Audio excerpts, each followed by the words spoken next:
Vespa's Primavera line marked its gold anniversary in 2018 with, among other things, a range of refreshed models in its 50cc range: the Chrome Crest, Yacht Club and Touring.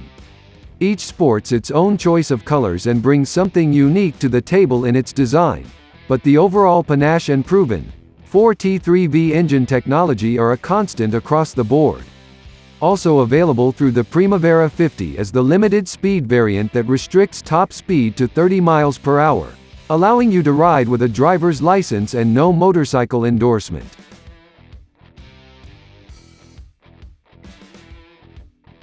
It's hard to beat a bona fide Italian scooter, and the Primavera line is the embodiment of exactly why that is true. Graceful curves and clever bodywork cut a figure that is instantly recognizable the world over. But that's to be expected, since Piaggio and its Vespa division were instrumental in the early development of the modern scooter. There is quite a bit of crossover between these three variants. One example is the chrome detail on the high mount front fender that gives the CC its moniker. It's present across the board. The deep valance on said fender is meant to contain the spray during wet riding conditions, but it's also part of the old school look of the range.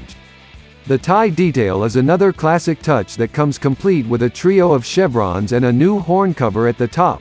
The round Cyclops headlight is yet another touch with deep roots, as is the handlebar fairing that triples as the headlight housing and instrument housing. But here we find a modern touch in the duplex LED headlight. A set of recessed blinkers ride in the legguard, and while they are legal in other areas of the world, US laws require a set of handlebar mount turn signals, but the Euro blinkers remain as a vestigial feature. A single analog speedometer, LCD screen and a handful of idiot lights wrap up the instrumentation.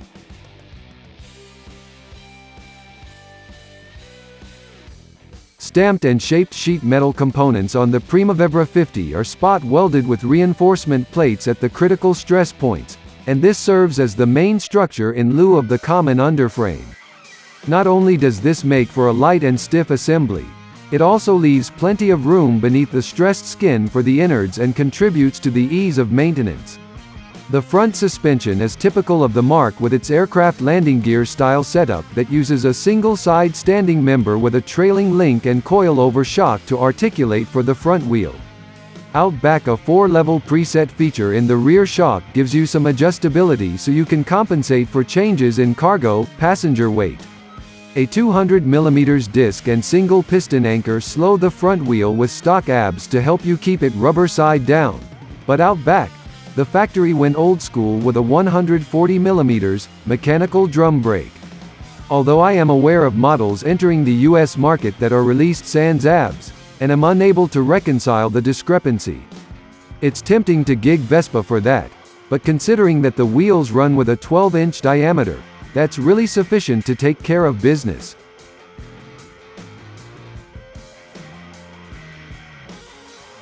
Vespa's 4T3V IJET engine delivers the goods on the Primavera 50 with 4.1 horsepower and 2.3 pound-feet of torque.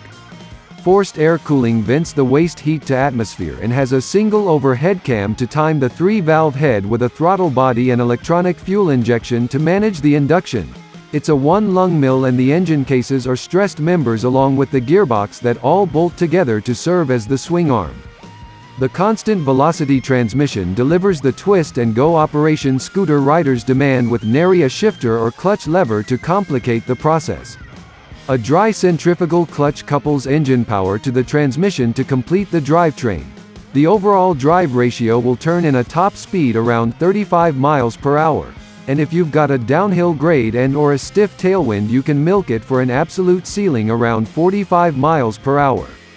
A 39mm bore and 41.8mm stroke gives it an overall displacement of 49.9 cc to keep it in that bottom size bracket, and in some areas of the US you can ride it without a proper motorcycle endorsement. The limited speed variant restricts top speed to 30 miles per hour, and that increases the number of states in which you can ride without a motorcycle endorsement, as some state regulations specify a maximum engine size and some specify a maximum top speed. This trio rolls with an increasing MSRP across the range, depending on which trim package you prefer. The CC model comes out at the bottom of the totem pole at $3,999 in Verde Relax, Blanco Innocenza, Nero Vulcano or Blue Energia. Next up is the Yacht Club at $4,099 and at the top of the range is the Touring model at $4,199.